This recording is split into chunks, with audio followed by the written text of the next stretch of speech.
The Dave Hooker Show. A presentation of Off the Hook Sports. Objective insight, expertise, top guests. Available on YouTube, Apple, Spotify, and the Off the Hook Sports app. Download now for free. Also available on offthehooksports.com. I compute and obey. Now to Dave Hooker. Ready. All right, here we go. Tennessee back on their winning ways. And they were last week too, but this feels a little bit different than just beating a lesser opponent in a bit of a ho-hum fashion. This is an SEC air quotes rival that Tennessee beat over the weekend. So congratulations to the Vols. A special congratulations to a member of the team, not just his team, but our team, Cooper Mays, for making his return. So one of the things about the beginning of the week that's different from other jobs is you love the beginning of the week when you do this sort of thing, because you get to look back over the weekend. We'll have a full week 5 recap, 4 downs coming up with our SEC power rankings. Spencer Rattler, Tennessee's National Championship Center, will join us, and we'll talk about the Celebrate 98 thing that they had. They didn't call it that because they got a trademark. But anyway, we will get to that. Overcoming an injury like Bru McCoy, Spencer has done that with Jamal Lewis. How big was Cooper Mays' return? I thought it was monstrous. I thought that that was why the number was where it was. I tried to hint at that last week, but I didn't want to give anything away.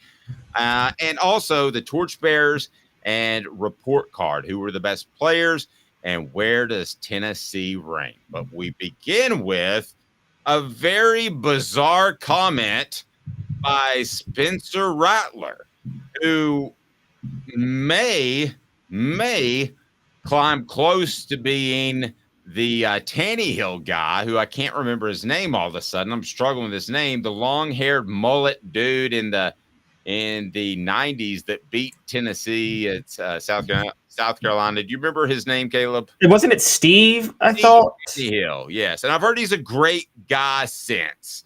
But the fact is, he liked to talk trash during the game. Spencer Rattler likes to talk trash after the game, saying this was Tennessee's Super Bowl. I'm sorry. There's never been a more inaccurate piece of trash talking in the history of man. I don't know how he thinks that Tennessee looks at South Carolina, but Tennessee looks at South Carolina as kind of the little brother of the SEC East. Fair or not. No offense, South Carolina fans, but that's the way they look at South Carolina. You want to talk about Alabama and Georgia? Sure, those could be called in-season Super Bowls, but this was not an in-season Super Bowl, Caleb. And I just thought it was a very bizarre statement, almost one of which his program, he thinks, has already arrived. And I think part of this is a little bit more deep-seated because I see Shane Beamer just having a fantastic time at all of his public engagements. They did beat Tennessee and Clemson last year. Congratulations. But this program's a long, long ways for competing for championships. Let me just ask you. I specifically didn't want to text you over the weekend because I just want to get your honest, fresh thoughts. What did you think of those bizarre comments? And then we're going to hear from Fred White and also Cooper Mays and Jacob Warren what they thought about the comments. But let me get your take first. That's mine. They're just kind of stupid. And I don't know that he understands what the SEC is all about. Where is he from originally? Spencer Rattler. I'm going to look that up now. I'm not exactly sure. I'm going to guess, by the way, Texas. That's my guess. But okay. Well, this ain't Friday Night Lights, so he just doesn't get it. It was a bizarre comment that I think rubbed Tennessee fans a little bit the wrong way. Sounded like a sore loser. So while you look that up, I want to get to some people on the comment board, and it's Arizona. Travis says it's easy to assume you've arrived at 2-3, and cute comments. It was just all out, just a goofy thing to say. And I like this. Smoky Mountain Red has renamed Cooper as the general.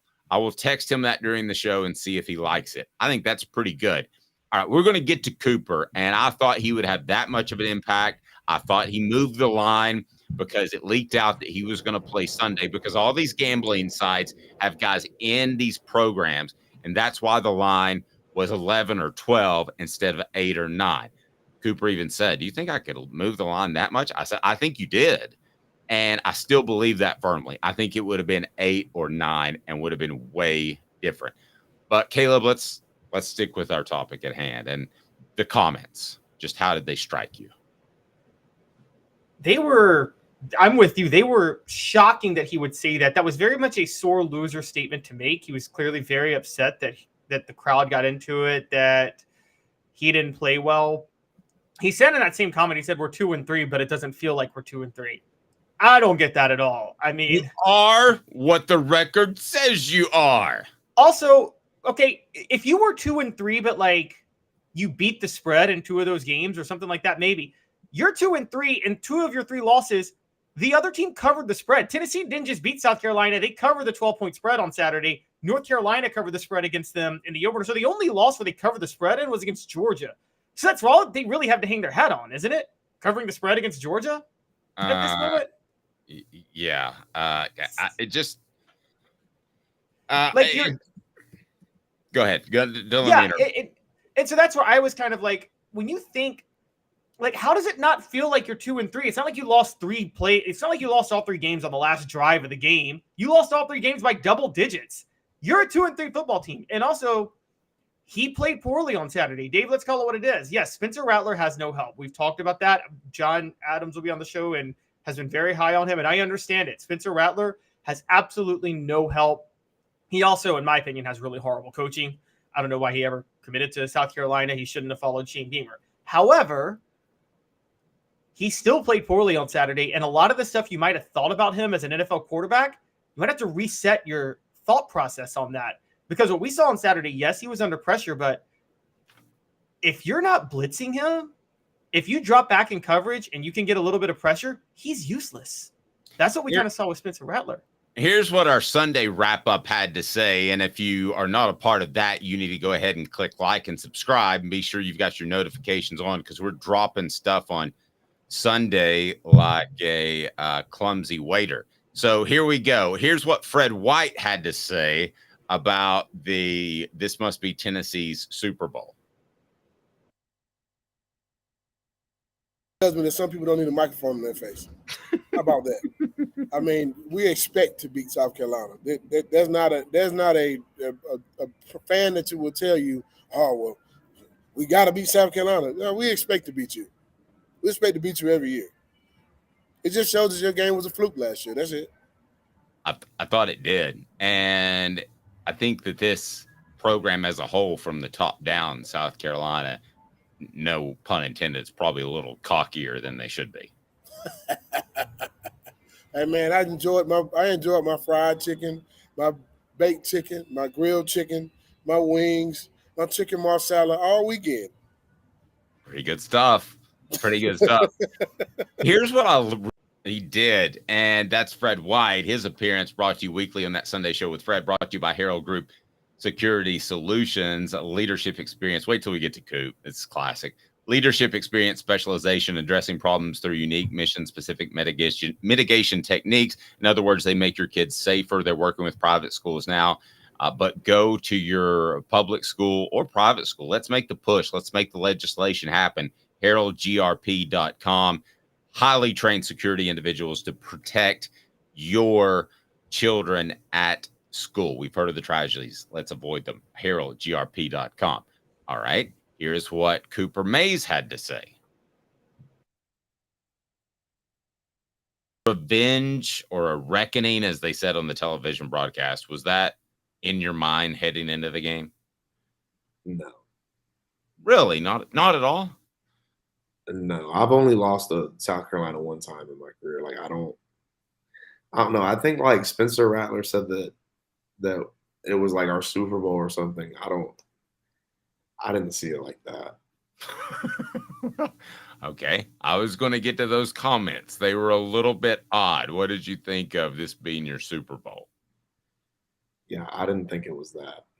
I don't really know what I don't know what I thought it was, but it definitely wasn't that. They're a good football team, but I don't think anybody thought that it was our Super Bowl. I mean, so there is Cooper Mays, brought to you by City Heating and Air Conditioning, cityheatandair.com. How about Jacob Warren, who's usually a little bit more reserved on his comments? By the way, Campbell Cunningham, Taylor Hahn, I don't have glasses. I don't have contacts because of them. LASIK and cataract surgery done locally, ccteyes.com. Here's Jacob's thoughts on Super Bowl time for the Vols against South Carolina. Spencer Rattler, I don't know if you've even heard about this yet, said this must be Tennessee's Super Bowl. Did you hear that comment? I did not, but I saw something on Twitter about somebody tweeting something about we won. I don't know. I saw something on Twitter about it, about someone saying Super Bowl. But he can say that if he wants. It doesn't matter to me. They rushed the field on us last year, so that was their Super Bowl, I guess. They won. He rushed the field on us last year. That was their Super Bowl. It's the most bizarre trash talking, honestly, I can remember in a 25-year career, Caleb. It not only makes no sense, but it's just, I mean, that was their Super Bowl last year. It's just, and it's September. I mean, Caleb, I could make no sense of it, why he would say that. Look, honestly, I wonder if he exposed himself not being used to playing in a crowd like Neyland Stadium. And I wonder if that's where that comes from. Because I think Neyland Stadium, maybe it was just really loud and he just wasn't used to that. But it's loud like that for most night games against SEC teams. Like outside of Vanderbilt and Kentucky back in the day, if a semi-competitive SEC team comes to town and faces Tennessee at 7 o'clock for a night game, Dave, it gets loud, doesn't it? It's really loud. And I don't think Spencer Rattler's used to that. And I think that's where that comes from. You know, he's played Big 12 football for a while. Those Oklahoma games, a lot of them were at noon or 3:30 in the Big 12. And then and when they are night games, they're not at loud stadiums. And I'm trying to remember who South Carolina played last year in the SEC on the road at night. That would have been a imposing game. You know, they played Tennessee at home at night, but Kentucky and Vanderbilt were their 2 night road games in the SEC last year. That's what it is. He's never seen a night environment like Neyland Stadium. And guess what? Neyland Stadium, as you know, Dave, is always like that at night in big games. Oh, yeah. And a lot of times, like, it's that during the day, you really have to have a down opponent for it not to be like that. I mean, and part of that are the fans, obviously. But part of that's what Danny White has built, and I credit him for making it just an incredible venue that's one of the top 2 or 3, I believe, toughest places to play. I used to have it, I say top 5. I used to have it top 10 to 15. I think it's even higher now with all that they do. So I'm going to ask you a question, and it's part of What the H? What the? What was he thinking? Release the hounds. The Dave Hooker Show. Keep cool. A presentation of offthehooksports.com. So what the H today, you have to pick one word to describe Spencer odd comments about the Super Bowl. And here we go. It's brought to you by Zen Sports, the new sportsbook in Tennessee, revolutionizing the way you earn sports betting rewards. That means no more deposit bonuses that turn into deposit nightmares. On Zen Sports, what you see is what you get. And with their cash rewards program, you get a lot of cash. For a welcome bonus, earn an unlimited 5% cash back on your betting volume for your first 15 days when you sign up with the promo code HOOKED. That's HOOKED. Sign up now. Support our advertisers and sponsors. That's why we're here. Unlimited 5% cash back. Keep betting. Keep earning with up to 3% cash back on your betting volume every month after that. And refer friends to earn a percentage of their betting volume as cash rewards too. Zen Sports bringing the cash back to Tennessee. So if you bet big on sports, you want to be betting on Zen Sports. Zen Sports betting just got better. So you got to pick one word, Caleb. One word to describe Spencer Rattler's comments. That word is salty. He's salty. I'm going to go in a different direction. Whether he was upset or not, whether or not emotions played into that, I'm going to go ignorant. That's a good one. Just ignorant. You know, he said he's from Texas, right? No, Arizona. Arizona, excuse me. He just doesn't get it. He doesn't get how this is a big game because there are only 12 of them. And there are only a certain amount at home. So I'm just going to go with all out ignorant. I thought it was incredibly ignorant. Fill in the message board and I'll get to you. If you had to pick a word. Oh, very good word by Alliance, who says petulant. That's pretty strong. And then listen to this. If Neyland Stadium can be a Super Bowl against South Carolina, then I'll go ahead and tell you right now, the Vols are in a very good position. So now it's time to give out some awards, and that's brought to you by our friends at Campbell, Cunningham, Taylor, and Hahn. Look at me. No contacts, no glasses. I'll tell you more. Let's give out some Torchbearer Awards. Who were your players of the game? We'll also give you a report card as we'll discuss how Tennessee played in a very one-sided win that felt every bit as much like one of those 60-20 wins last year, just in a different fashion. It was every bit as dominant. So let's get to the report card. You can check this out on offthehooksports.com, and also our Torchbearers. Highly encourage you to do that as Caleb dives into those, and that's a thankless job because you always get ripped for your report card, especially by players and coaches. It just happens. Let's start with quarterbacks. I'll tell you if I agree with and if I disagree by more than a grade. I'm not going to quibble over a minus or a plus. I'll say That's crazy. All right, quarterbacks C. I'm going to start. That's crazy. I liked what Joe Milton did. I thought his footwork was better. I think you go into it grading on a curve, Caleb, in that he's just not going to ever be very, very accurate. Well, I don't grade on a curve. I have a standard, and you either meet that standard or you don't. And I got that. Joe Milton, I think that, I think he's looking – he is what he is. You can win with what he is. But that you can't – that underthrow to Jacob Ward that should have been a touchdown, that was a bad one. The 50-yard pass to Squirrel White, he does not get any credit for whatsoever. That was all Squirrel White making that play. He had nothing to do with that play right there. And the first interception, didn't see a safety over the middle. You got to know, you've got to read the safety if he's dropping back into cover 3. Even if they're disguising with cover 2, you've got to read the safety if he's dropping back. So that read was absolutely horrendous. And it's the first time I've seen him do that. So I'm giving him a little bit of a pass.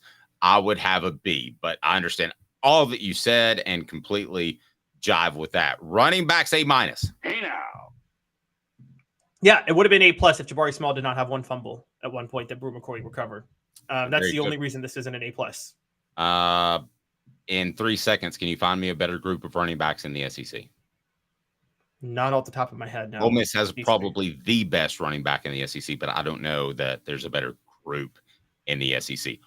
Wide receivers get an A. Hey now.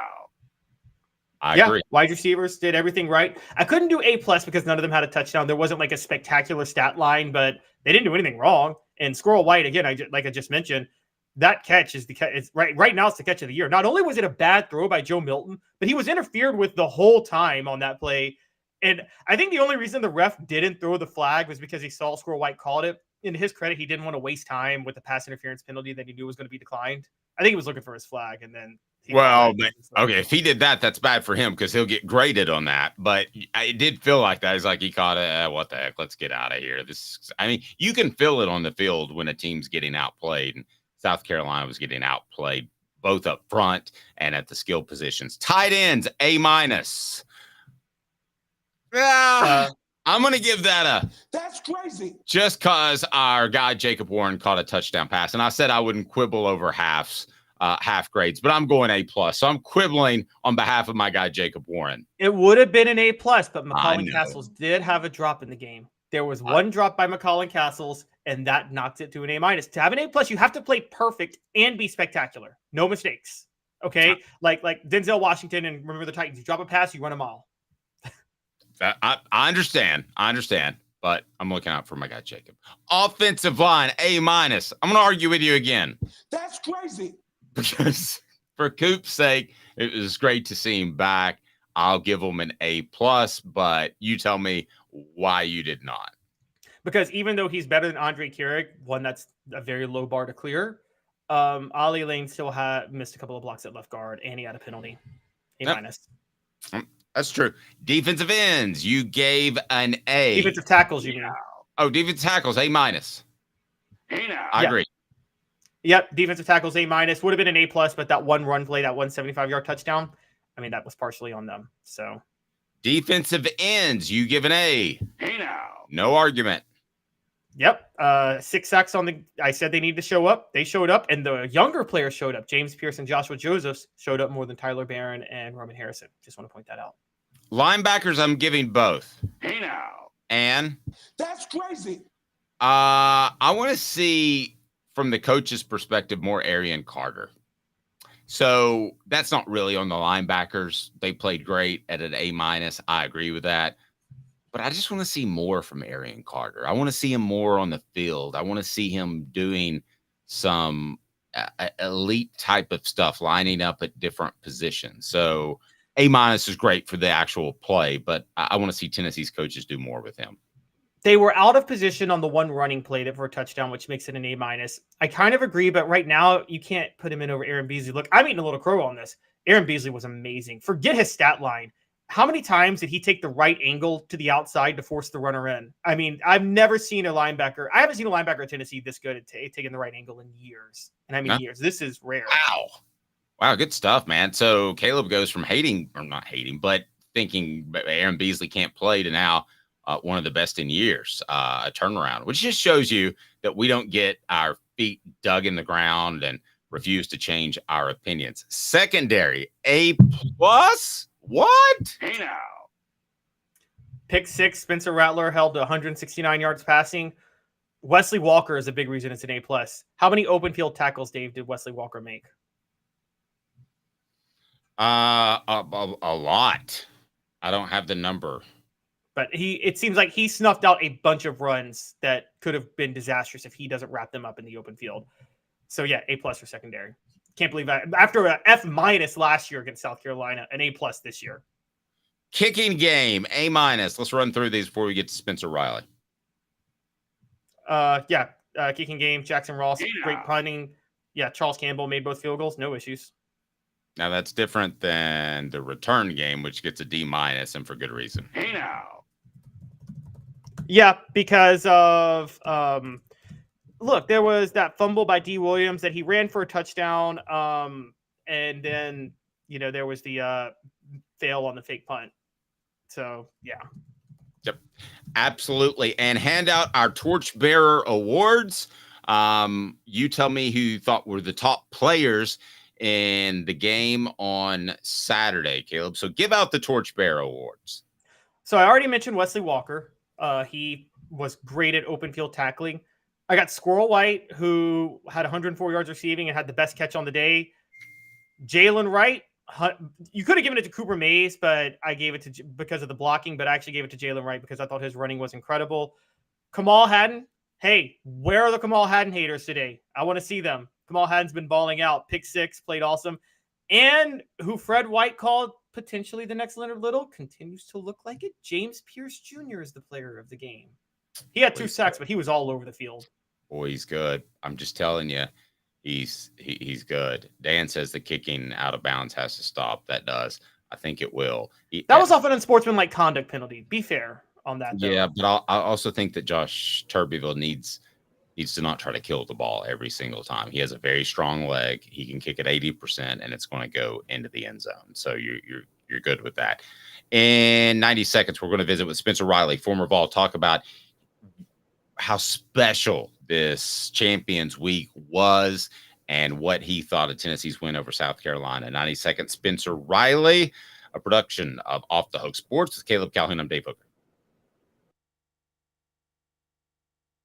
Cadis, I was really heavy into the drug culture. I was selling drugs. I was just constantly in pain. I was missing like a good support system in my life. Cadis has given me everything that I need in order to successfully have a wonderful recovery, in order to have a life that I didn't even know was possible. And it's not just about me anymore, and I love that. I absolutely love it. You can take your life back. Call Cadis today. With all that sun, sand, and salt water, the beach is a very relaxing place. Unless you wear contacts. Ow! Open your eyes to the best the beach has to offer with LASIK vision correction from Campbell Cunningham Laser Center. Sports Treasures in North Knoxville is one of the South's largest sports cards and memorabilia dealers, featuring over 10 million sports cards from vintage to modern. Sports Treasures carries a full line of hobby boxes, singles, autographed memorabilia, Tennessee Vol collectibles, fan cave decorations, and so much more. See a museum full of collectibles at Sports Treasures, 4819 North Broadway in Fountain City, and Sports Treasures on Facebook. Sports Treasures, where the real sports fan goes to Who's this guy? Hello, wizard. The Dave Hooker Show, Who? a presentation of Off the Hook Sports, What? YouTube, Apple, Spotify, and the free Off the Hook Sports app. Back to Dave Hooker. All right, this guy right here deserves major kudos, and I hope he had a fantastic weekend because he won a national title along with the 1998 national championship team. So we want to get to Spencer Riley, who had a good time, I'm told. Spencer Riley, how are you, sir? Good, my friend. What, are you losing weight during the season? Do you lose weight during the season? Trying to, buddy. Trying to be less fat. That's all I'm trying to be. That's my goal when I go to the gym. I always say trying to be less fat. So yeah, we got three handsome devils in here on the program. But before we get to a lot of things, which includes Cooper Mays' return, we also want to discuss with you losing a significant player during the season and how you move on. You guys had to do that in '98. I'm sure you know, or you may not. I know you've got your own team to coach, but Bru McCoy was one of those beloved players. And I do think a really special talent, which you pointed out last week. But let's start with the weekend. How was it seeing the guys? I know you probably keep in touch with Facebook and Twitter and all that stuff, but I had a tear in my eye when I saw about 50 of you guys underneath the goal post. That was pretty special. How was the weekend, sir? Man, it was great. Saturday was a long day for me. I had to be there I had to do some TV stuff at 11:45, so I was there from 11:45 till right after halftime, and then I headed home to get ready to go to work and try to win a region title this week. So, but it was great seeing everybody, man. It was so much fun catching up with guys that I hadn't seen in a while. Some guys I hadn't seen since I left college. Some guys that I see periodic, more than not. Every chance I go to a ball game, I see those guys, and it was just great to see all those guys and catch up and see Coach Fulmer and see some of the staff. I know Friday night they had a really good time. A lot of everybody got together. I know Mike Berry was in town for that Friday night, and and I didn't get to see him, which makes me tear up a little bit, being having to see my O-line guy. And I talk to Coach Sanders I talk to him at least once a week. So. Talking to those coaches and seeing Steve Caldwell on the sidelines and on the field and visiting with him. And it was just great to catch up with all those guys, man. Yeah, I got my one funny Mike Berry story. He comes up to me, and when I was a reporter at the News Sentinel, and I puts his hand on me. He said, "This is the way you do this," and the hand work.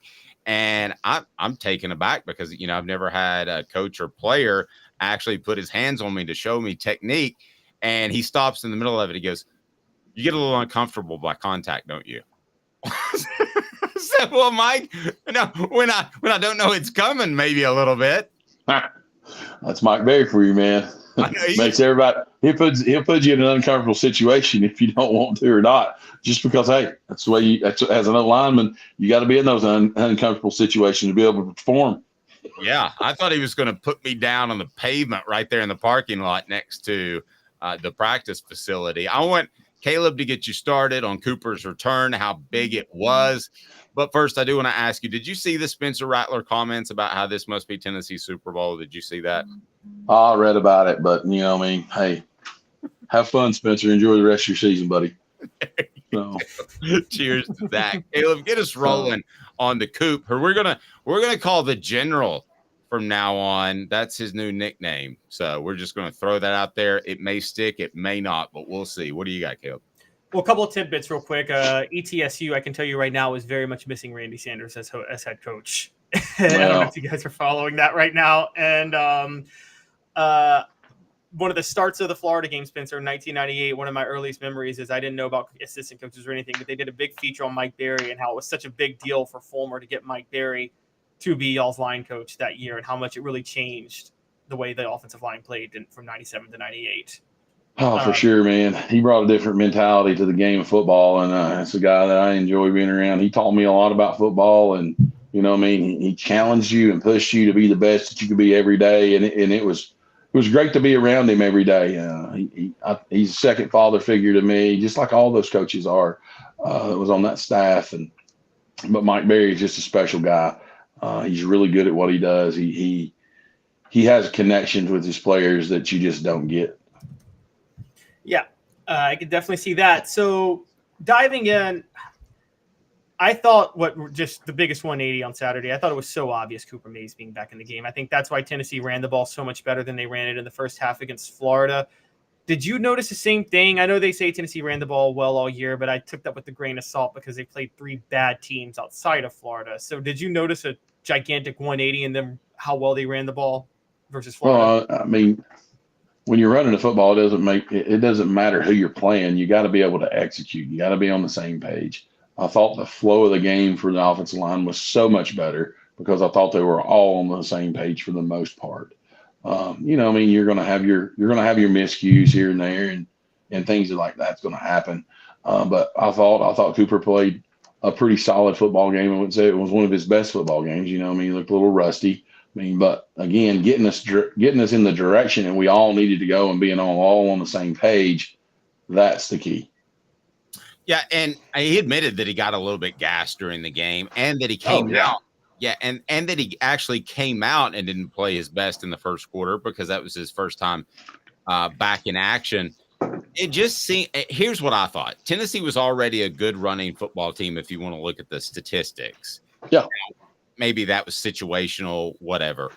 But I thought that Joe Milton – tell me if I'm crazy, Spencer. You can do that at any time because I say stupid stuff every once in a while. No such thing as stupid stuff, man. I thought Joe Milton looked considerably more comfortable.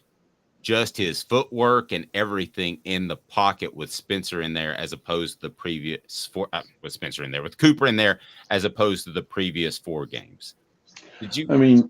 You can say that. When you got the guy who sets the point of the pocket, and creates the depth of the pocket, and the tackles will run them by and create the width of the pocket. So it's one of those things that you're like, it just makes it. You get the middle 3 guys who.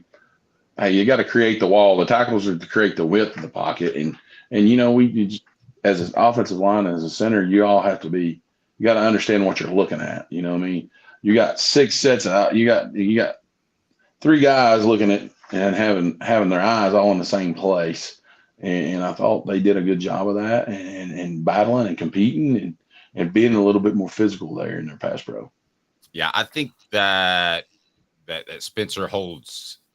Cooper holds people accountable. You two remind me of each other in a couple of different ways. But I think that Cooper holds people accountable and his toughness level raises the toughness level of the entire offensive line. Spencer Riley's appearance is brought to you in part by Andy Mason Real Estate. AndyMasonRealEstate.com. Real estate experts over 4 decades of combined experience in East Tennessee. Best prices, best services in the biz. It's that simple. Why would you go anywhere else? Go to AndyMasonRealEstate.com for your real estate needs to learn more. Caleb? So, Spencer, sticking with the offensive line, look, I think one of the it was very clear there was an upgraded center with Cooper Mays. Again, no disrespect to Ollie Lane or anybody else, but this is just, it's Cooper's line, it's Cooper's team, and he really runs the offense well. Did you still notice some issues? Because I felt like I did with interior blocking on the left side. I felt Ollie Lane struggled a little bit at left guard. I know you're probably not the type of guy that likes to call people out, so I'll just say in a vague position unit. Did you see some issues on the interior at certain times? I mean, it's you just got how many reps does he have invested in left guard right now? You know what I mean? That's the question you got to ask yourself. You know what I mean? I played a guy Friday night and doesn't have a ton of experience in at left guard, and we kind of struggled a little bit.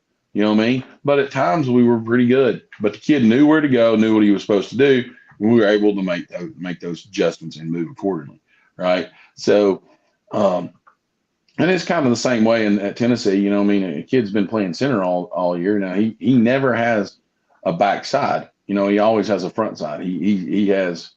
He's always working the direction of the call. And you know, I mean, when you're on as a guard, you always have a front side. You're part of the front side of the play, or you're the back side of the play. You know what I mean? So different footwork for different things that happen along those lines. And you know what I mean?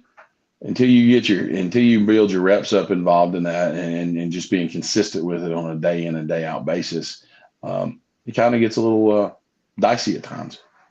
I think so. And Spencer, by the way, congratulations on the win on Friday. Thanks, man. You guys just keep rolling along. Big one this week too.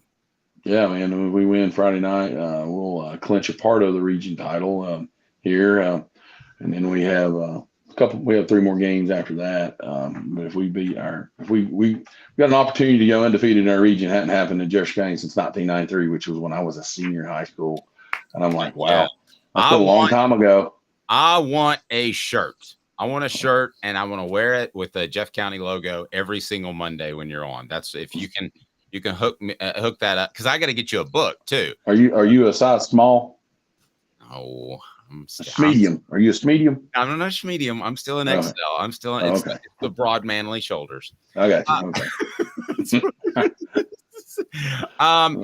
Is it natural? Okay, so quarterback naturally is the leader of the offense and perhaps the team. Mm-hmm. You kind of have to be. Yeah. At center, I'm sure there can be a great leader at left tackle or left guard or right tackle or right guard, but is it just natural that you should be expected to be the leader of that offensive line? Well, you are definitely. You got to make sure you're telling all 5 guys what to do. You know what I mean? So you got to be confident and demanding on what you're doing, and watching those guys. You know what I mean? I think we've lacked a little confidence there at that position. You know, but if a guy's going to be now, I guess is he a 5th-year starter now, or fourth-year starter? Cooper is. You know what I mean? So I mean, it's one of those aspects of the more you do it, the more confidence you have about yourself. You know what I mean? And everybody talking, they use the terms, you know, hey, he's got swag. You know, he does have a little bit of swag, right? So because he's confident about what he does. Let's be honest with you. Well, Bru McCoy is confident about his ability. I'll tell you that right now. There's no question. He's the leader of the wide receiver corps. Just call it how it is. It's going to be a big. Somebody's going to have to step up and fill those roles, fill that role there in that group. You know what I mean? So, and that kind of tells you, you're going to have a guy here or there that's going to have to step up here in a year. And Cooper has done that right here. You know what I mean? Did that with the offensive line. And so just looking forward to seeing them move forward and continue to grow as a team. You know what I mean? I don't think they've reached their potential where they can play at the tempo and on offense. Don't think they've reached their potential defensively. Now, like glimpses of defensively, man, it was one of the best defenses in the country. There's times that you're like, I don't want to face those dudes. But there's times, man, they don't look very good. Let's call it how it is. Same play on offense. And it's all about the consistency of your play from snap to snap. Oh, agreed. Okay, so this I want to go back to Cooper for just a second. And if you're a coach, which you are, and you're a coach at Tennessee, I know you don't want to go down there and lose to Florida. And if Cooper Mays is 100% healthy, maybe you don't. But you look at this offensive line now and you think to yourself, you built depth because of Cooper's injury. How For much? sure. How much can that help them down the line? Definitely will help them down the line. I mean, you got, if you're not developing your kids, you always got to try to shrink the gap between your first group and your second group and your second group to your third group. The closer you get that gap, the better you're going to be as a football team. And we talk about that as a staff here. We got to continue to develop our kids day in and day out. We coach as hard with our freshman group as we do with our varsity group who plays a ton of snaps on Friday night. So, I mean, we got to shrink those gaps and get those kids ready to play and have the ability to play and understanding all the technical part, the fundamentals of what we're asking them to do. Spencer, transitioning over to the Bru McCoy injury, which I finally was able to take they didn't show the replay. I saw the replay of it on Twitter. Don't watch it if you guys can't handle It's not good. Injuries. It's not. Yeah. You guys obviously dealt with one in 98 when Jamal Lewis went down with a season-ending injury. Sure.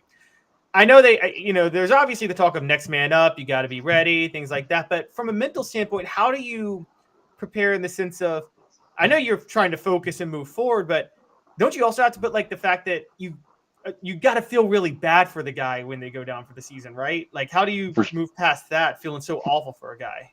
Yeah, man, it sucks. We'll just call it how it is. I don't know if I can say it on the podcast, but it's not good. We don't have an FCC around here. Just checking.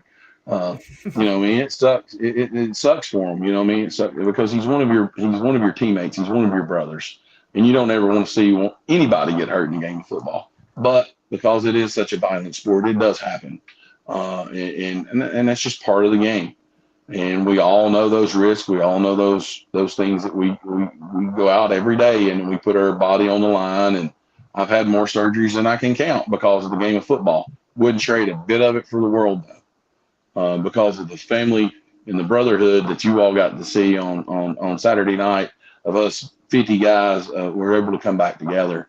Man, I mean, it was just like we never missed a beat. You know what I mean? When we seen each other, and it was just like, we've aged a bunch of white hair in that group now, I'll tell you that much. But, and it was when Jamal, I mean, I hated it for Jamal. I mean, Jamal, if he's healthy that year, I mean, come on now. I mean, it's probably not an issue, but but then what happens there is we find out that we have the Travis and Travis show. Come on, man. I mean, you got 3 freaking NFL running backs that were drafted. All of them were drafted in day 1. I would do believe. Am I right on that? I think so. I mean, come on. So if that injury doesn't happen in 99, we don't have 3 very, very talented tailbacks. Okay, so let me ask you this, as the psychological aspect of the team, when you lose a Bru McCoy. And you lose because he is a team favorite. They love him, sure. Even though he's a transfer. I think we think of transfers coming in, and he had some issues at Southern California. We think malcontent. He's been the exact opposite from everything that I have been told. Sure.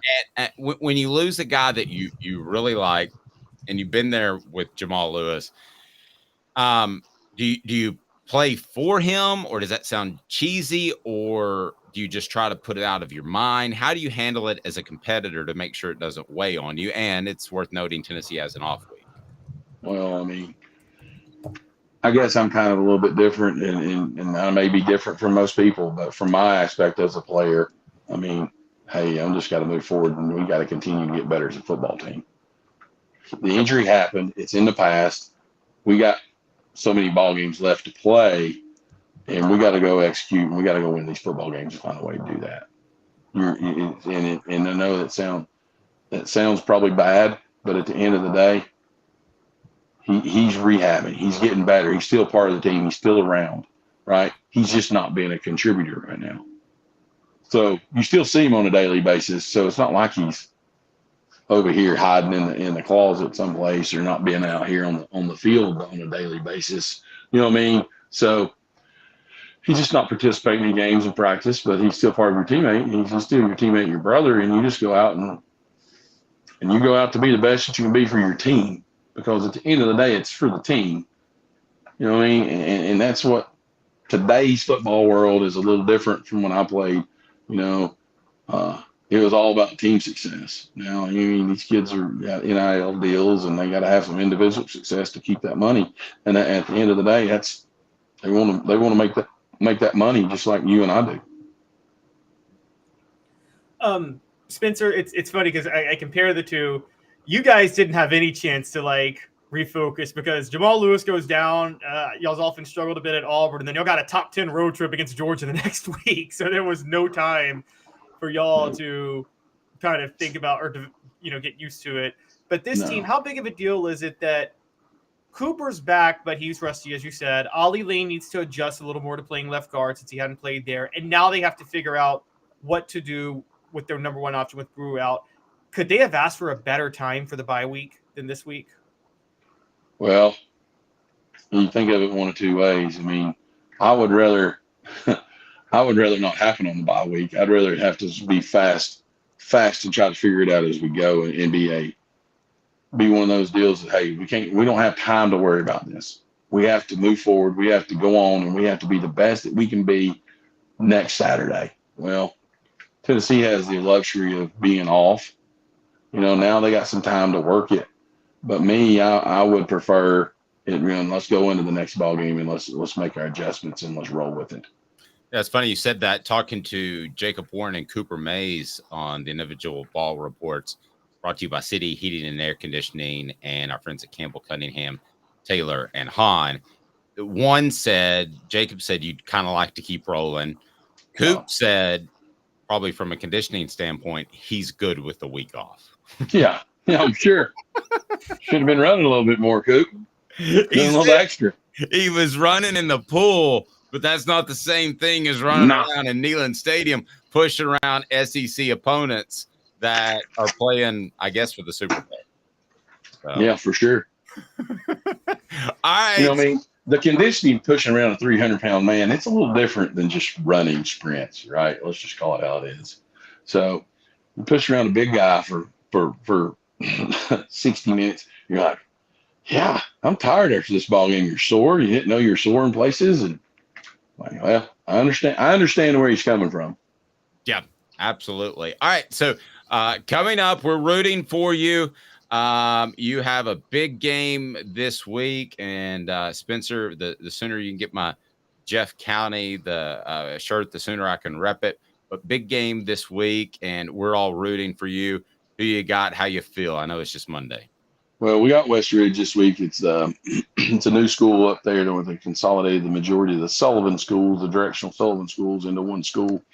They're good. They lost their starting quarterback 2 weeks ago for the season.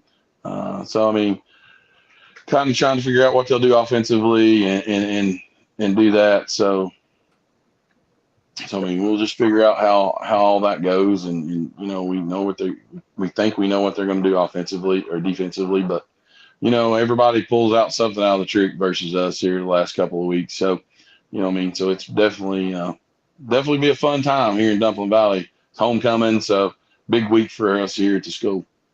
Spencer, have a great week, buddy. We appreciate you, and thanks for being a part of the show. Thanks, man. Text me your address. I'll make sure both of you get shirts.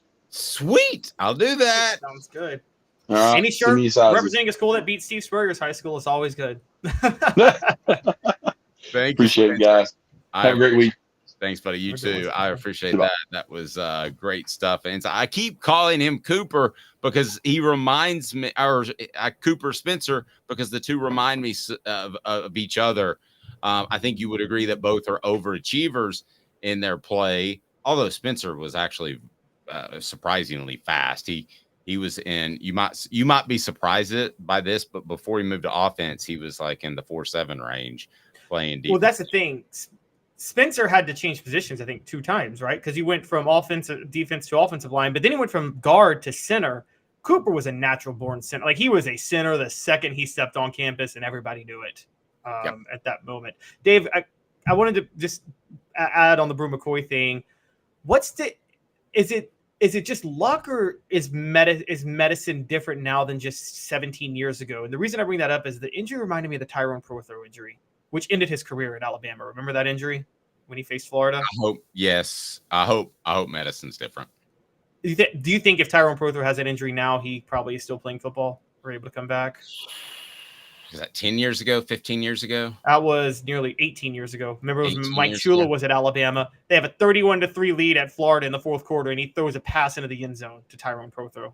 Yeah, but here's the thing. So here's worst case scenario with Tyrone Prothro, and that was one of the more disgusting injuries you'll ever see. And I haven't seen the Bru McCoy injury. You have. I don't want to see it. You said it's similar. Here's the thing about going to the University of Tennessee as opposed to going to another school, that ultimately they will find a way to make sure Bru McCoy is successful in life. So I think he'll come back and play. But if he's never the same, if he lacks that explosion and that power, or if he can't play again, the University of Tennessee, like Alabama did with Tyrone Prothro, you might not know this, but they found him a university job and took care of him. So when you go to one of the big schools, and I'm not picking on TCU, but just for instance, TCU can talk you into coming there for $100,000 in NIL money. You're not going to get that support throughout the rest of your life. So let me ask today's tough question right now, and it's brought to you by our friends at the Hemp House, where you can get this, the Big Orange Crunch. It's upside down, the Big Orange Crunch. And if you use the promo code HOOKED, that's HOOKED, you can get 10% off any of their products. And the Hemp House is the premier hemp dispensary online with a wide variety, great selection, and strict standards to ensure you only receive the best in CBD or Delta products. Today's tough question is kind of a tough one. I want to hear your thoughts on the message board, because this one's tough. Today's tough question. Take a side. Take a stand. The Dave Hooker Show, a presentation of offthehooksports.com. What will have the bigger impact on the season? Cooper Mays' healthy return or Bru McCoy's injury and out for the remainder of the year? Caleb? I have so much high regard for Bru McCoy, but it's Cooper Mays' healthy return. I do too. I knew I was putting you in a bad position. I was putting me in a bad position. I'd love to hear another take on the message board. So let me argue Bru McCoy, even though I agree with you. Bru McCoy, when they say a 1A receiver, they're not talking about the first guy you throw to. So I'm going to kind of take you behind the curtain a little bit, or into the locker room, whatever you want to call it, the dry erase board, with the way coaches determine a 1A receiver. By the way, everybody says that Mays coming back is a big difference. But let me tell you this, I'm not being Debbie Downer here, but when you have a guy that dictates coverage, and Bru McCoy was doing that, he was underused, as Travis says, because I don't think Joe Milton was comfortable. He was dictating coverage in that a safety would roll around and always be on top.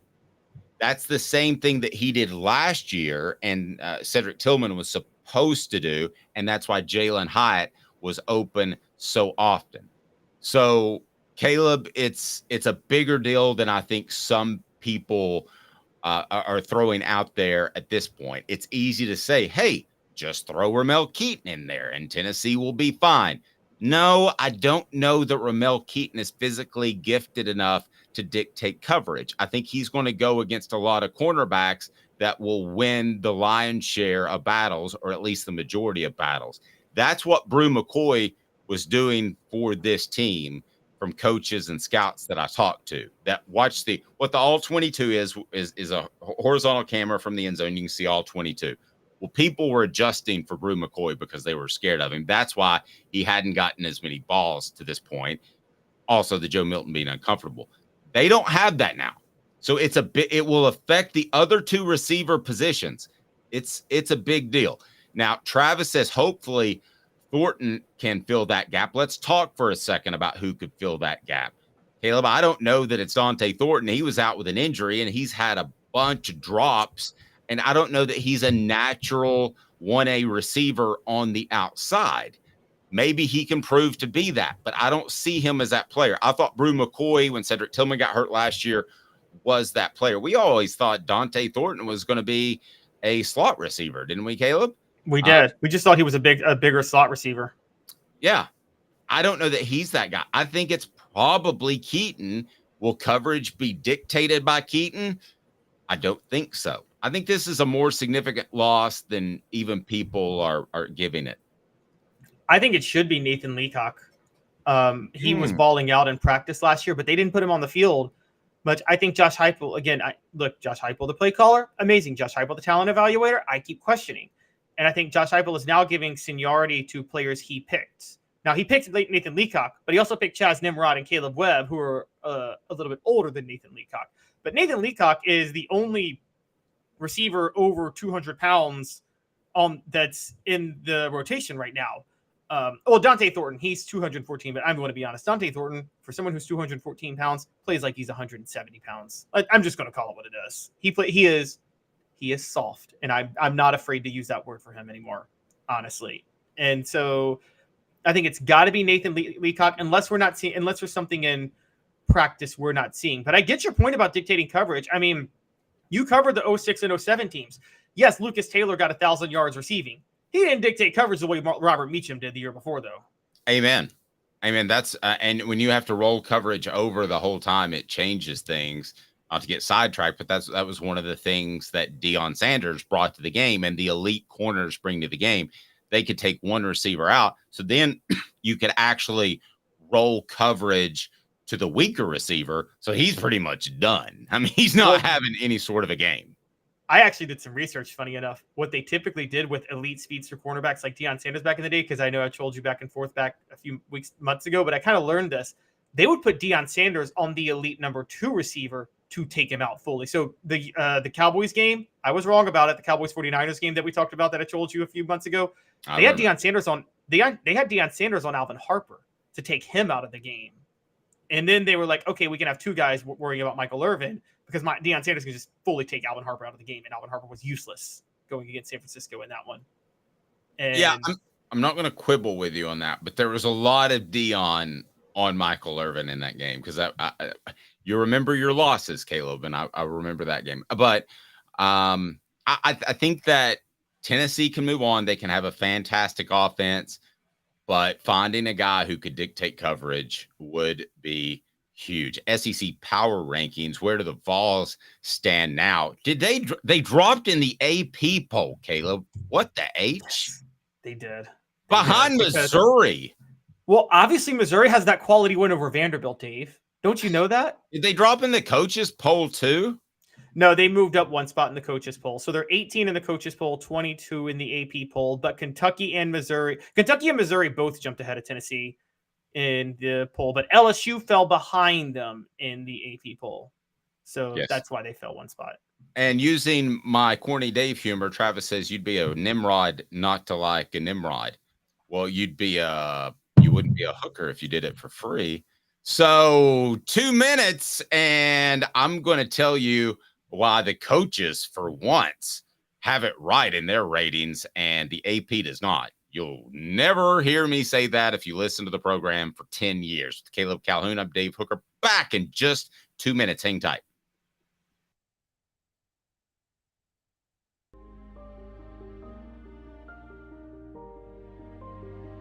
Our family has been creating one-of-a-kind pieces of jewelry in West Knoxville since 1986.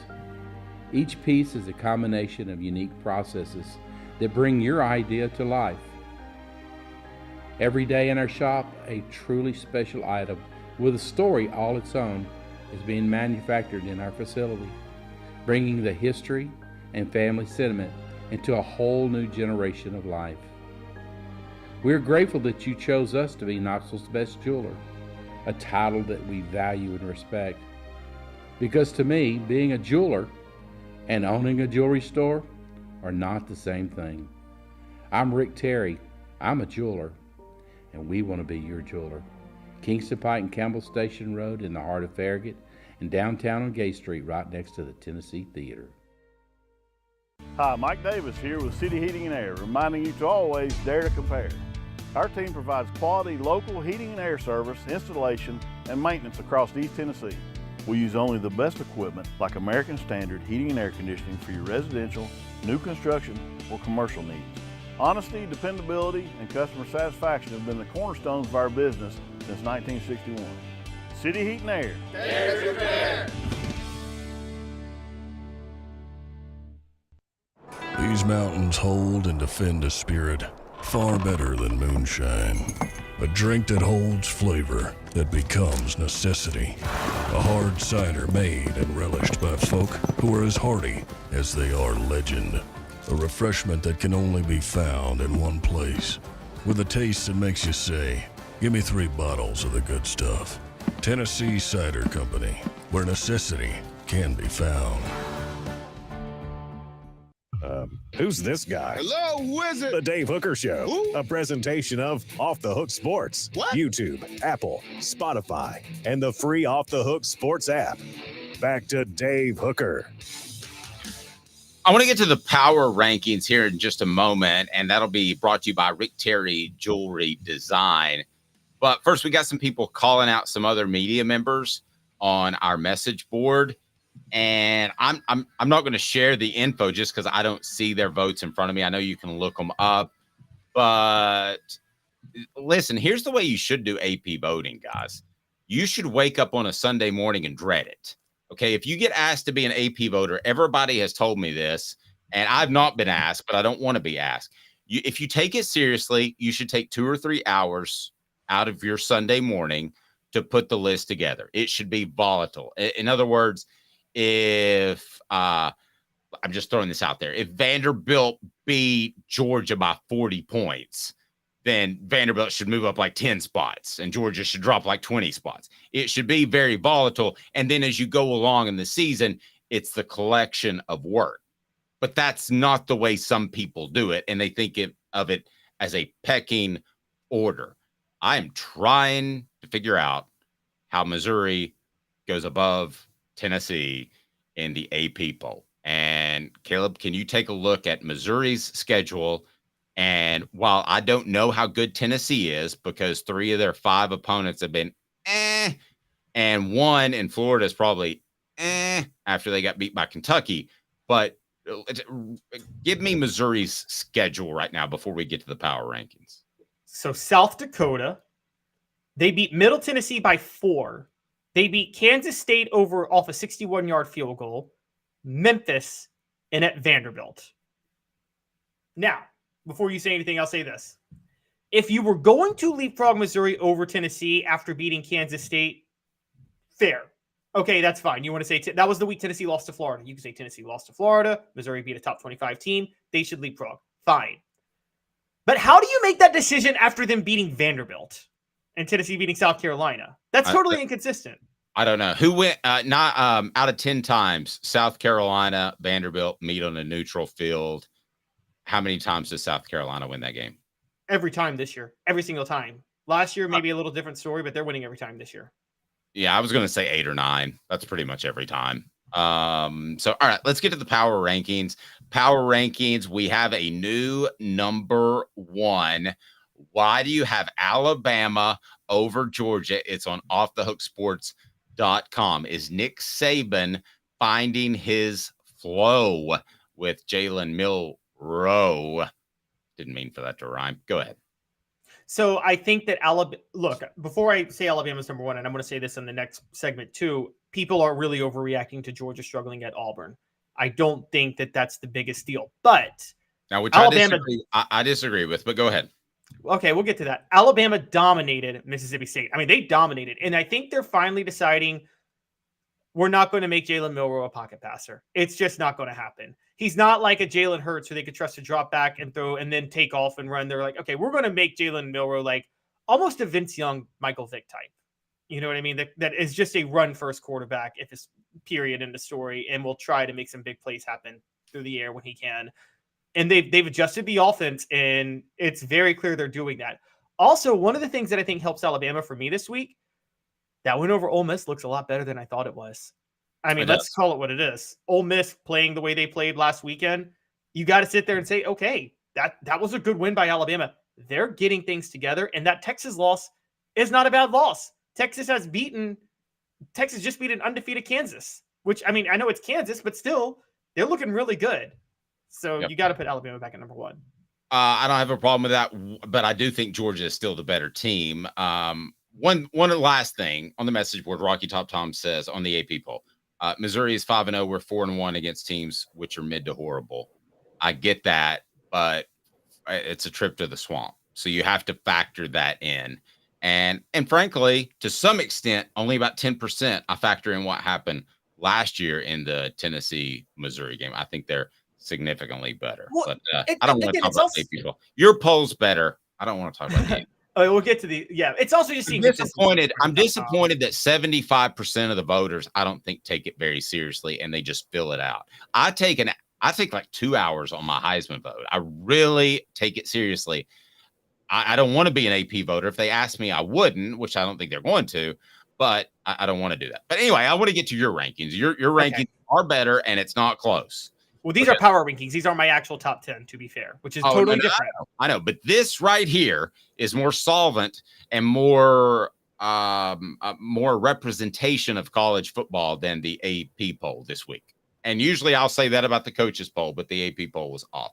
You got Ole Miss at number 3. That's a pretty significant jump. What a huge win for the Rebels, who I was throwing some dirt on last week. And Lane Kiffin just dialed up one of those offensive days where you can't stop him. He did. And quite honestly, I got to give him a lot of credit. I almost knocked him because Lane Kiffin was down by 2 with 30 seconds left inside the LSU 10-yard line. LSU had 2 timeouts left. Dave, you run it 3 times and make them use 2 timeouts, and then you kick a field goal to win the game in that moment, right? Yeah. Instead, Lane Kiffin went for the touchdown and gave LSU a chance to almost win on the other side. You don't go for the touchdown there, ever. You do what Philip Fulmer did against Syracuse. He got to the 10-yard line, and he said, I'm running this clock down. I don't want Donovan McNabb back on the field. Yep. And so before we get to Tennessee, who is in the top half when they weren't last week, Texas A&M, I thought that Bobby Petrino would bring a little bit of organization to that team. I don't know that they're a championship contending team at all, but I will say this. I think that Bobby Petrino short term was a good answer for them. And then if you want to address both these teams, LSU at number 5 as we get closer to the Vols. Yeah, LSU is still they are a disappointing team this year. They were an underachieving team, but if you look at their body of work, losing to Florida State and then on the road at an Ole Miss team that's better than we thought is not. I mean, it's better. It's a better resume than most of the SEC, and they still have that blowout win over Mississippi State, and they beat Arkansas, which is a rivalry game. So they still belong at number 5 in the SEC power rankings. If LSU played anybody else outside of those top 4 on a neutral field, including Tennessee, LSU would be favored. Okay. Vols at number 6. Why? They got their first quality win in the SEC, and they didn't just get it. They actually looked significantly better than South Carolina. And it's if you were to go head-to-head circular logic here, which I don't believe in, and I don't think you believe in either, Dave, this team beat this team, and which beat this team, so this team needs to be ahead of this team. I don't do that at all with power rankings, at all. And because this is who's playing the best right now. Who would you, outside of those 5 schools I named, who would you favor over Tennessee on a neutral field, honestly? None, and we'll get to the rest of the list. I think 6 is a very I actually think they're probably the 4th or 3rd best team, but with what they've done and the way you do it, I totally agree. Right. That's where I am too. And this is where the controversy is going to come, are the next 2 teams, because they're both undefeated, and they're 2 of the 3 remaining undefeated teams in the SEC.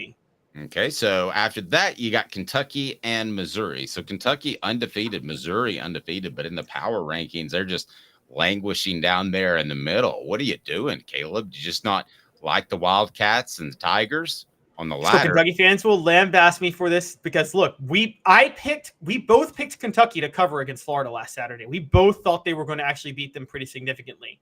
Their blowout win against Florida at home at noon, that's not, playing Florida at home at noon is not the same as playing Florida in the swamp at night. Do we agree on that? Yes. It's a totally different environment. And Tennessee wasn't even fully healthy in that game because Cooper Mays was hurt. So you throw all of that together. I'm sorry, Kentucky still has a miserable resume. They've played horrible teams for most of the year. And again, I don't care that they blew out Florida. Tennessee plays Kentucky on a neutral field right now. Vegas is going to put the money on Tennessee. They are. Auburn comes in at number 9. That's a rebuilding program. And then you've got Florida that comes in at number 10. Now, that doesn't look good for Tennessee. And Rocky Top Tom says on the post, if you're watching on YouTube, hit like and subscribe. We appreciate that. Says, we lost to an incredibly mid-Florida team who just got wrecked by Kentucky. If Tennessee and Florida were playing on Saturday with a healthy Cooper Mays, who would you pick in that game, even if it was at the Swamp? Tennessee. And if they're playing at Neyland Stadium at noon, I'm picking Tennessee by 40 with a healthy Cooper Mays. Ouch. Okay. Yeah. I don't know about 40, but I think Tennessee wins with Cooper Mays in there comfortably. Rocky Top Tom says still Florida, and they played each other, and I respect that because ultimately Florida got the dub. But that's not how power rankings work, by the way. Right. Yeah. I think he knows that, but he's saying that Florida would win. South Carolina, 11. They dropped significantly after getting hammered by Tennessee in Tennessee's Super Bowl. But they don't feel like they're number 11, Dave. No, yeah, they don't. They don't feel 2 and 3. Yeah, that's the other thing that Spencer Rattler said in addition to the Super Bowl. So let's roll out the remainder of the list. Mississippi State, Arkansas, Vanderbilt, and Arkansas to me is the one that could get weird because Sam Pittman was such a great fit, but people said that about Butch Jones. I don't know that Sam Pittman is going to be long for his world in Fayetteville, which I know a lot of people like him. He's kind of a fan favorite. Why? Because he talks to he's a media favorite because he talks to everybody in the media. We could probably have him on Wednesday if I called, but we're good. So the Power Rankings brought to you by Rick Terry Jewelry Design. They do design jewelry, but they also do affordable game day jewelry. How about the Fire Opals, a Tennessee tradition? RickTerryJewelry.com. RickTerryJewelry.com. And I want to ask our message board before I'm trying to do something here and trying to do 2 things. I'll just be honest with you. I mean, I would like to sell as many of my books as I can, but I'm trying to think of a way, and I would appreciate your suggestions of honoring Bru McCoy this week. We did Champions Week where you got a free t-shirt last week, and I'm thinking about, Caleb, I'm just workshopping this out loud, and tell me what you guys think. So it's the AEDs, that's what they're called, that they give you if you're having a heart issue, like happened in the Bengals Buffalo game last year. Is that what they're called? AEDs that spark you back to life, the paddles. I don't know, but I know what you're talking about. Bru McCoy has given a lot of his time to make those more accessible.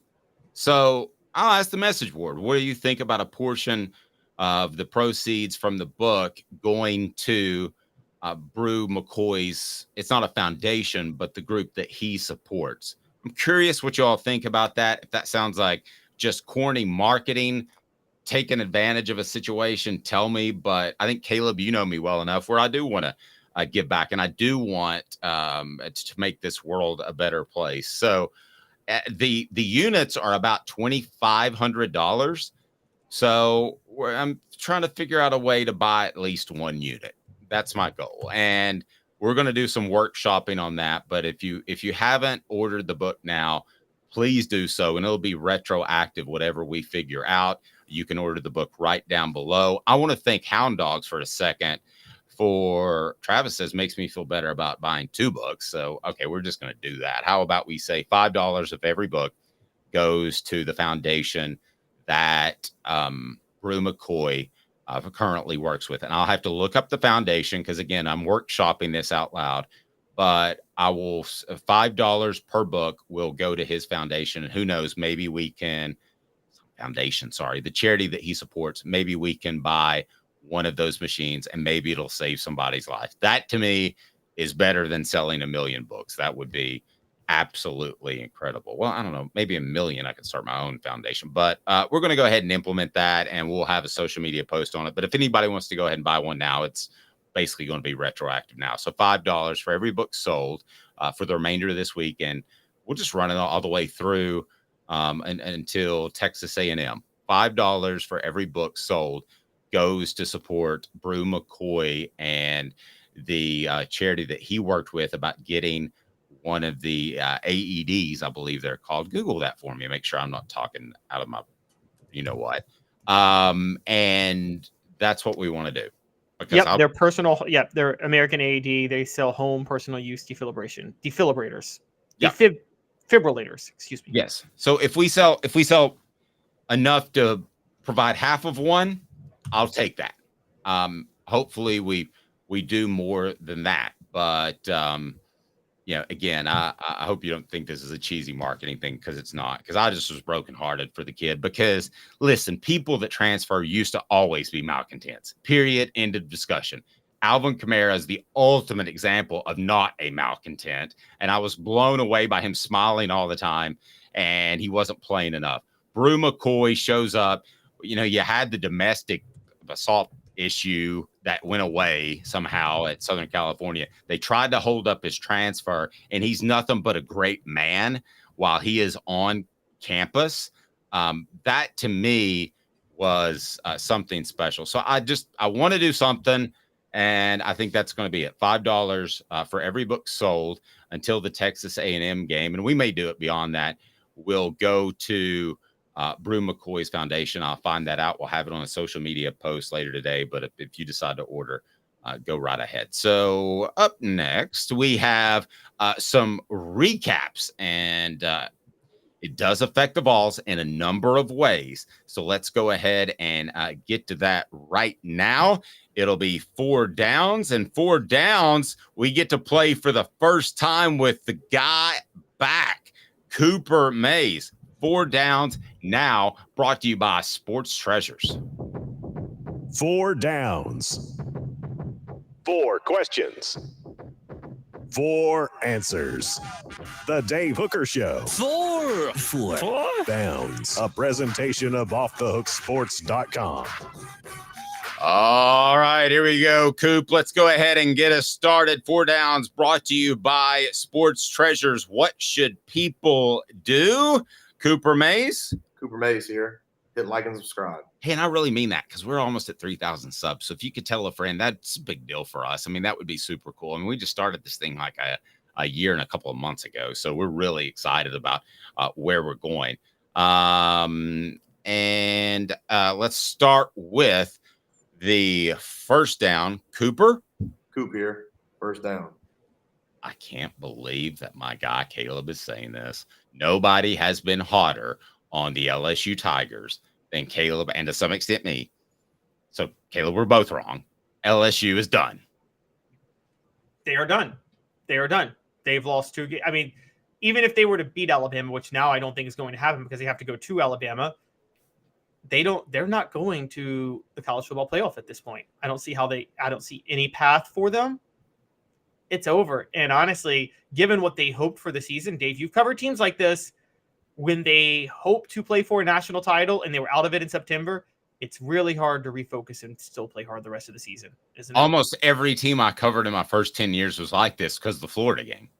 So you either won the Florida game or you lost, and it's like, wah, wah, and the season's just kind of over. So, yeah, I mean, I've covered a dozen teams that are in this position when you have everything to play for and then it's gone, because it's gone for LSU because this is 2 losses.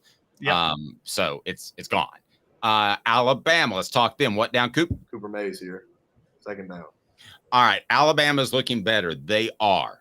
But are you sold on more of the ball control type of offense, a tough defense, or is this just a case in which Jalen Milroe played well and they beat they were able to get to this point in the season in which they've looked good but not great? Are they past the quarterback issues? Is this a true national championship contender? Alabama is looking better, number 2 on our takeaways from the weekend.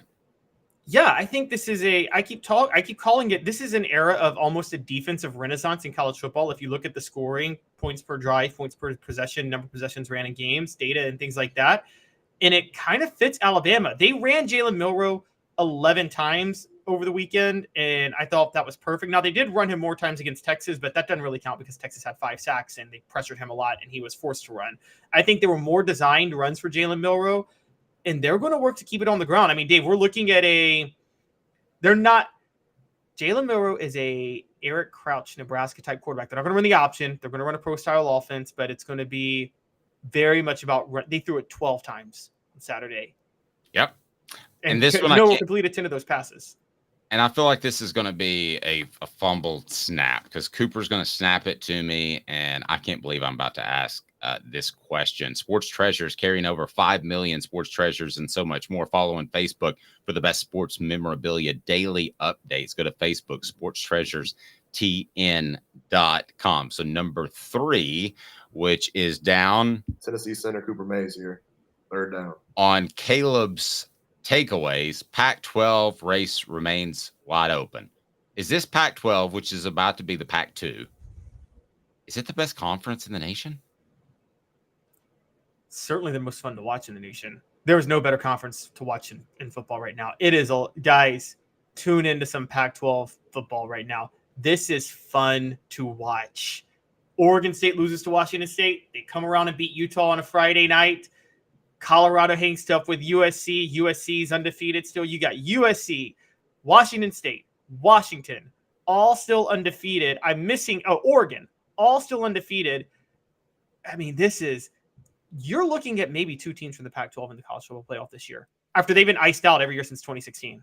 I think the ultimate question that will be answered before the end of the season, if the Pac-12 is better than the SEC, will be, is Georgia elite? They play down to opponents. They did that last year, and they still won a national championship. So if they win a national championship, I'll take the conference that has the elite team.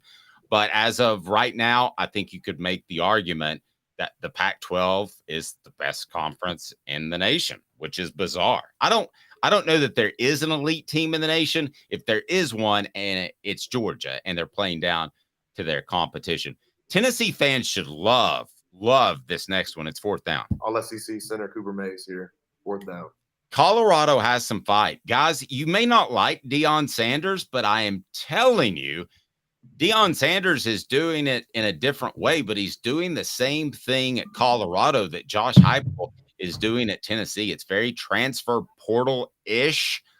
It's brash in a different way. Josh Heupel's offense is brash. Deion is brash, but they hung tough with Southern California.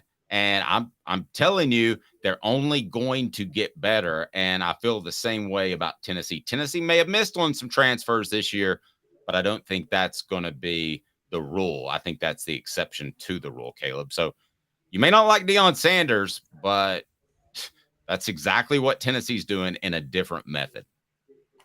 Yeah, and I'm going to say this. I watched the game on Saturday. If I'm an NFL scout, I'm higher on Shedeur Sanders than I am Caleb Williams. No questions asked. I told you that week 1. I watched him for literally 3 minutes, and I said that guy he can replace Dak Prescott, which is my ultimate compliment. He needs to be a Dallas Cowboy. I think he has incredibly light feet. I think he's incredibly good. I think he has incredible pocket presence. You watch him for a second, okay? At some point, go back. That's what Nico can be. Totally different player, light feet, unlike Joe Milton. I'm not knocking Joe or saying there should be a change, but that's what you're hoping Nico is next year, and he might very well be that. So your last is the stage is set for the Red River Shootout, and Texas, which is coming into it's not your last one. Texas, which is coming into the SEC, has played fantastic. That's suddenly a very scary team, and Oklahoma don't look as good and still don't belong in the top 10, but it should be a good matchup. Still undefeated. Yeah, we will learn a lot about Oklahoma this week. This is, again, Florida State, Miami, both undefeated. Oklahoma, Texas, undefeated. Dave, this is very early 2000s vibes. You know, Bob Stoops, Mac Brown, and then Larry Coker and Bobby Bowden. I mean, this is it's exciting time for college football. I know, and they're going to be in the SEC next year, but I know most of the South is like SEC football or nothing. I'm like, guys, but it's good for the sport when these other programs are good. It's not good for the sport when Georgia, Alabama, and LSU are the only games that matter every year. It's not. And so Agreed. It's exciting. Agreed. Guys that could use a drink, because they're on the hot seat. Brought to you by Tennessee Cider Company, the original hard cider of the Smoky Mountains. Use the promo code HAT. That's HAT to receive some free swag with your cider order, available most anywhere in the United States of America. So Jimbo Fisher's seat cools off. Sam Pittman's gets warm. Billy Napier's long-term, I thought, has been warm. I don't know that it's a change after this year, but if I pressed you that either Sam Pittman or Billy Napier will be fired after this year, who would you pick? Sam Pittman, because he's been there longer, and so you know exactly what you're getting. But Billy Napier, guys, had 13 men on the field for a game on Saturday and still allowed a touchdown. Okay, it's. I'm sorry, there are too many mistakes that are being made. So it's just a disaster. But yeah, watch out for Texas A&M. That backup quarterback's going to give Tennessee trouble in 2 weeks. Yep, and give Napier a case of hard cider.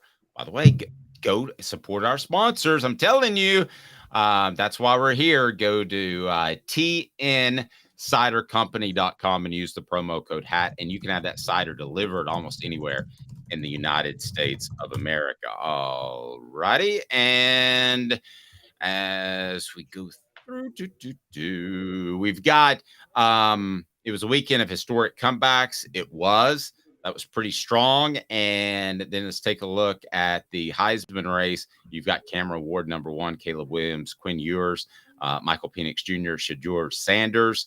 The top 10, I would have Sanders higher. Top 10, Texas, Ohio State, Penn State, Florida State, Miami, Washington State, Oregon, Washington, UNC, and then Georgia, the defending national champs who are still undefeated at 10. Oh, come on, Caleb. What are you doing here? They did the same thing last year. They played down to every opponent. I'm not basing, and we're going to debate this in a second. I'm not even debating that. I'm not holding it against them on how they played at Auburn. What I'm holding against them is their schedule's just been garbage. And you guys can't come up with, well, they play in the SEC, so they play a harder schedule. You guys can't throw that at me. The data is very clear. Georgia has played one of the easiest schedules. Georgia's at number 10. Oklahoma's not in my top 10. And Michigan's not in my top 10. Now, that doesn't mean I don't think that doesn't mean I don't think Georgia and Michigan may not be the 2 best teams in the country. This is a resume-based ranking. It's not a power ranking, and it's not a projection ranking. It is a resume ranking. And my resume ranking makes it very clear that these other teams have better wins and tougher schedules to this point. Okay. Let me just ask you this question. Somebody comes to you and they say, Caleb, you have to bet all of your savings on just one team to win the national championship. Who are you betting on? Yes, it's going to be Ohio State this year.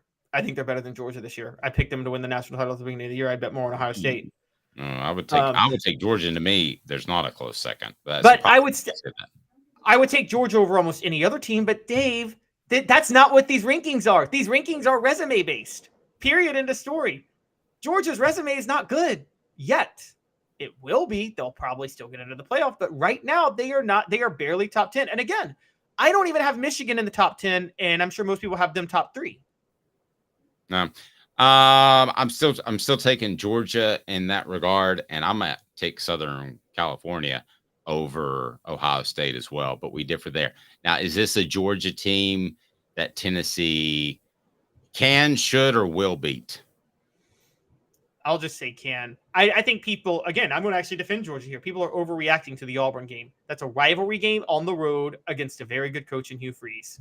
So what that they only won by a touchdown? I mean, I picked Auburn to cover the spread. I knew that was going to happen. I could have told you that 1,000 miles away. People need to take SEC, with SEC games, you have to take certain things into account. Rivalry, on the road, coaching, and yes, getting up for games. All of those favored Auburn this past weekend over Georgia. So, of course, they were going to play it a little closer. The same way I picked Arkansas to cover against LSU 2 weeks ago, and they covered even though LSU won. You got to know when to take these things into account. And so I think people are freaking out about Georgia struggling. I know we're looking forward, but this is an off week. What do you think the spread Tennessee-Georgia will be? I think What was it last year? Let's look that up. That's a good question. Rocky Top Tom though saying it right. Georgia Bulldogs -9 last year, and they covered. Yeah. Georgia talk is pure speculation right now, which counts for nothing 6 weeks ahead. I agree with that. But if the game were Saturday, what would it be? What would the line? I think it'd be right around 9 again. Honestly, I think Vegas doesn't get, this, Dave, as well as I do. The thing you got to give Vegas credit for, they don't overreact to a 1 weekend slate of games. They don't. And I think that's the first time I ever learned about Vegas and how the odds work was I was 12 years old. Used to read the lines in the paper. I didn't bet. I was just curious. And I remember Tennessee was 2-3. It was the rebuilding year 2000 with Casey Clausen's freshman year. They were going to play South Carolina, who was having a renaissance year under Lou Holtz, and in the top 25. And I saw Tennessee favored on the road. I'm like, how does that work out? Vegas doesn't fall for the things that everybody else falls for. They just don't. No. So what do you think the spread would be this week if Tennessee was hosting Georgia on Saturday? Georgia Georgia between a touchdown and 10 points, 7-10, something around that range. I was going to go 6 or 7. So we're not far apart. I would be surprised if it was actually 10, but there you go. Loved having Spencer Rattler on. That was fantastic. And then tomorrow we will have the one, the only John Adams on. For Caleb Calhoun, I'm Dave Hooker. Have a fantastic day, everyone. Robert, I see you on the message board. Said you were dead for 8 minutes. My gosh, prayers to you, sir. Certainly hope everything's okay. He says he's in rehab now. So God bless. We want you to be fantastic because you bring a lot to the show. And we don't like it when people die. So be careful. Take care out there. Do your physical therapy. And we want to remind everybody to hit like and subscribe. We're almost at our 3,000 number. We're excited about that. And tell a friend. Greatly appreciate it.